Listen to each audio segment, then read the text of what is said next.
নন্দীগ্রামের পাশাপাশি মধ্যমগ্রামের দিকে বা নজর রাখি। মধ্যমগ্রামেও সিপিআইএম তৃণমূল সংঘর্ষ। মধ্যমগ্রামের দিগবেরিয়ায় সংঘর্ষে আহত 4 এলাকায় বিদ্যুতের সমস্যা ঘিরে বচসা থেকে হাতাহাতি তৃণমূল সিপিআইএম কর্মীরা। তৃণমূলের বিরুদ্ধে হামলার অভিযোগ সিপিআইএম এর অভিযোগ অস্বীকার তৃণমূল কংগ্রেসের। ওরা বাঁশ আর উইকেট ছুরিও মনে হয় নিয়ে এসেছিল, এখানে সম্ভবত এই দিয়ে মারধর শুরু করে। ওরা তৃণমূলের সঙ্গে জড়িত।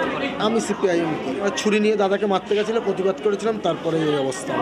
কতজন মিলে আপনাকে মারধর? 8 থেকে 10 জন, সবাই তৃণমূলই করে। ওরা রাজনৈতিক কারণ হতে পারে। ওই দিক বেরিয়ে ছেলেপিলেরা ওই পাড়ায় ঝামেলা, আমাকে মারতে গিয়ে আমি বাঁচাতে গিয়ে আমাকে মেরেছে। দাদাগিরি করেছে ওই রড দিয়ে। যতটা বলছে এরকম কিছু ঘটেনি। আমি যতটুকু জানি মন্ত্রী ওই রাস্তা দিয়ে যাচ্ছিল, হয়তো বা দাঁড়িয়েছিল, তাই জন্যই ব্যাপারটাকে অনেক বড় করে দেখানো হচ্ছে।